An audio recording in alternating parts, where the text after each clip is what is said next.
अभी ये खबरें ही जुबान ज़द-ए-आम थीं कि लाहौरियों को गधे का गोश्त खिलाया जाता है और हाल ही में ये खबर सामने आई कि अब लाहौरियों को मेंढक भी खिलाए जाने लगे हैं। लाहौर में 5 मन मुर्दा मेंढक पकड़े गए। आप हैरान होंगे कि ये मेंढक कहाँ और क्यों ले जाए जा रहे थे। इस बारे में जो तस्दीक की रिपोर्ट आई है, अब तक की जो रिपोर्ट है, उसको आपके साथ शेयर किया जाएगा। लेकिन अगर आपने अभी तक हमारे चैनल को सब्सक्राइब नहीं किया तो सब्सक्रिप्शन का बटन दबाकर सब्सक्राइब करना मत भूलिए। लाहौर पुलिस ने रावी पुल से गुजरने वाले एक रिक्शे से 5 मन मुर्दा मेंढक बरामद करके 2 मुलजिमान को हिरासत में ले लिया। मेंढक कहां और क्यों ले जाए जा रहे थे, तफ्तीश शुरू कर दी गई। एक्सप्रेस के मुताबिक लाहौर के इलाके न्यू रावी पुल पर मुजाहिद स्क्वाड के एहलकारों ने नाका लगाया हुआ था, जिन्होंने गुजरने वाले एक रिक्शे को मशकूक जानते हुए रोकने का इशारा किया, जिसमें 2 अफराद सवार थे। ड्राइवर ने रिक्शा रोकने के बजाय रिक्शे की रफ्तार मजीद तेज करके वहां से फरार होने की कोशिश की। ताहम मुजाहिद स्क्वाड के एहलकारों ने उसका फरार नाकाम बनाते हुए उसे धर लिया। आप हैरान होंगे, एहलकारों ने रिक्शे की तलाशी ली तो उसमें 5 मन के करीब मुर्दा मेंढक निकले, जबकि रिक्शा सवार दोनों जो मुलजिमान थे उन मेंढकों को शहर के एक मारूफ बाजार की तरफ ले जा रहे थे। इससे 2 से 3 सवाल पैदा होते हैं। वो सवाल ये है कि मेंढकों की सप्लाई कहाँ और क्यों की जा रही थी, इसके पीछे कौन है, इस तमाम तर कारोबार का सरगना कौन है। आज की इस वीडियो में इसी पर रोशनी डाली जाएगी और इस तहकीकाती रिपोर्ट के बारे में आपको बताया जाएगा। साथ ही साथ आपको ये भी बताया जाएगा कि आप ये पहचान लीजिए, आसानी होगी आपको कि कहीं आप गधे का गोश्त तो नहीं खा रहे। इसके पहचान का आसान तरीका क्या है। मुल्क में गधों के गोश्त की फरोख्त की कहानियां आए रोज सामने आती रहती हैं, लेकिन आम शहरियों को ये मालूम नहीं कि वो मटन खरीद रहे हैं या मुर्दार जानवर का गोश्त नोश करने जा रहे हैं। महकमा लाइफ स्टॉक के जरिए ने बताया कि मटन और बीफ के रेशे जरा सख्त होते हैं। गोश्त का एक बड़ा टुकड़ा पकड़ें, उसको हथेली पर बिल्कुल सीधा रखें और अगर ना गिरे तो समझ लें कि हलाल गोश्त है। लेकिन अगर गिर जाए तो कुछ गड़बड़ है, क्योंकि गधे के गोश्त के रेशे बहुत नरम होते हैं। गधे के गोश्त का रंग गहरा जामनी होता है, हड्डियां बकरे से मुख्तलिफ और गोश्त में हल्की मिठास होती है। दूसरी तरफ निजी टीवी चैनल से गुफ्तगू करते हुए बताया गया कि लाहौर में ऐसी बहुत सी जगह हैं जहां मनों के हिसाब से गधों का गोश्त फरोख्त होता है।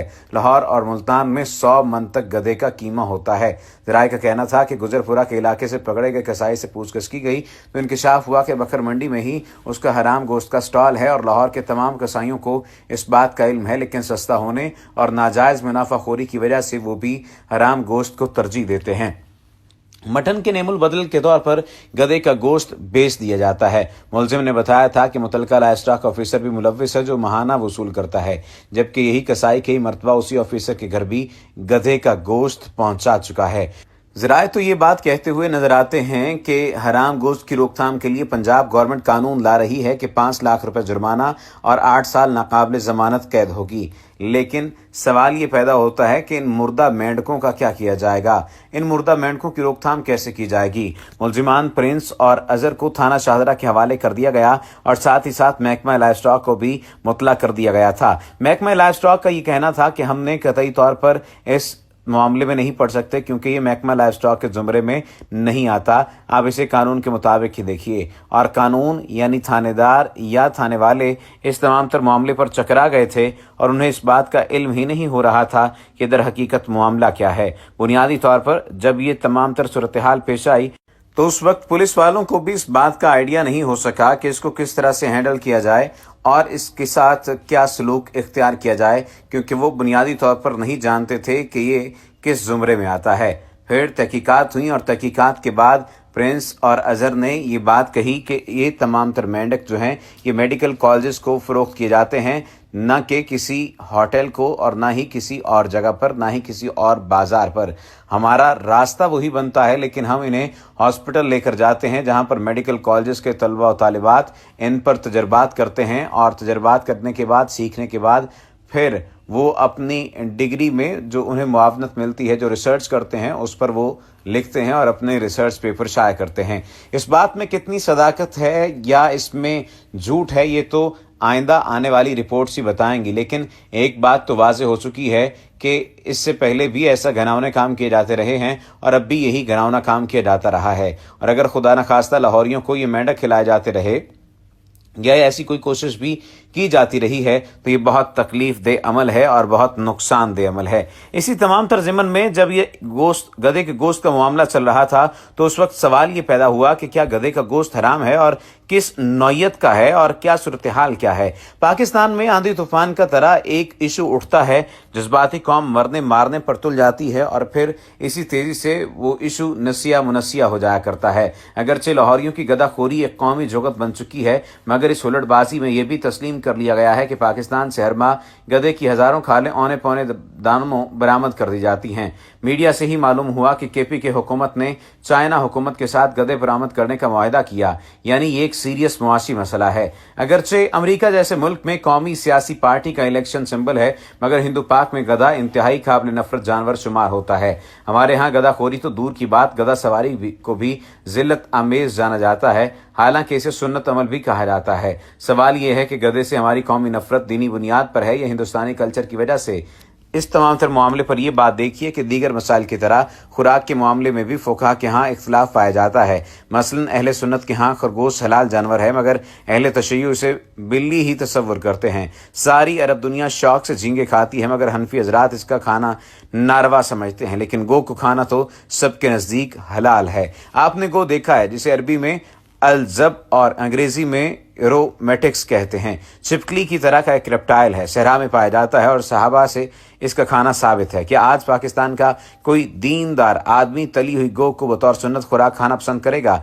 नहीं, क्योंकि हमारी सकाफत में ये अजनबी चीज़ है। चुनाचे गधे के बारे में भी सवाल पैदा होता है कि क्या ये शरई हलाल व हराम का मसला है या फ़कत सकाफती मसला है। दरी हाल मुनासिब मालूम हुआ कि गधे के गोश्त की शरई हैसियत से पहले अब आपके सामने इस्लाम का फ़लसफ़ा खुराक पेश कर दिया जाए, ताकि बात समझने में आसानी हो और जाना जा सके कि दर हकीकत ये मामला क्या है, खुराक वाला मामला क्या है।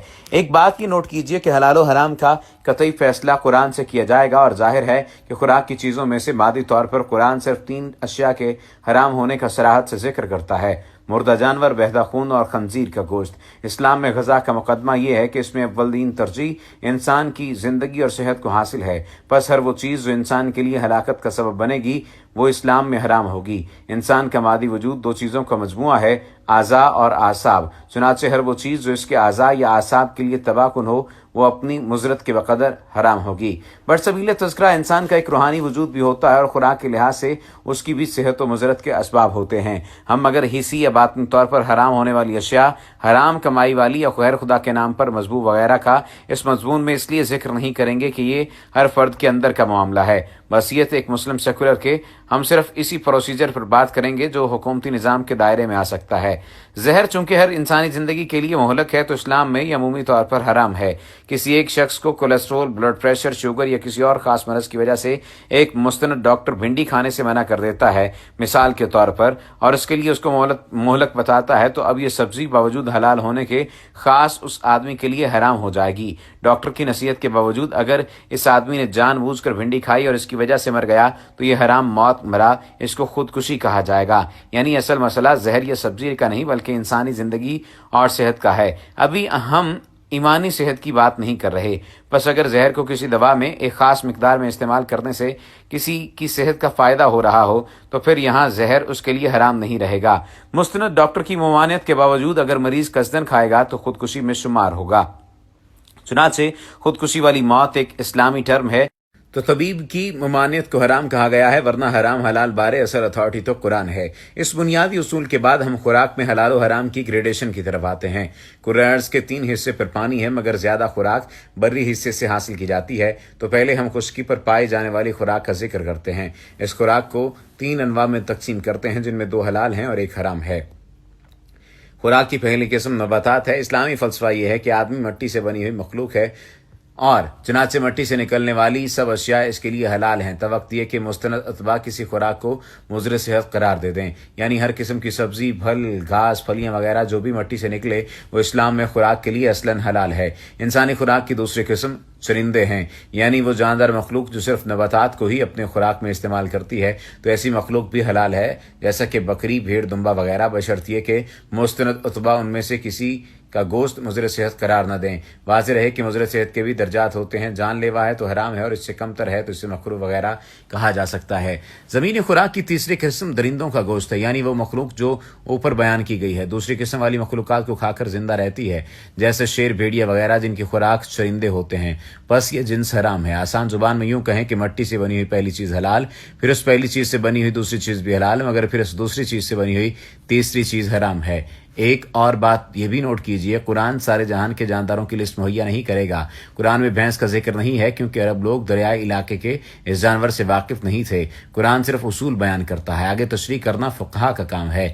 بس یہ یاد رکھیے کہ جس چیز کو قطعی حرام قرار دینا ہو اس کا واضح تذکرہ قرآن ضرور کرے گا، جیسا کہ خنزیر کا نام لیا گیا ہے۔ جس چیز کے حرام ہونے کا واضح حکم قرآن میں نہ ہو تو زیادہ احتمال یہی ہے کہ وہ حلال ہوگا۔ وما علینا الا البلاغ المبین۔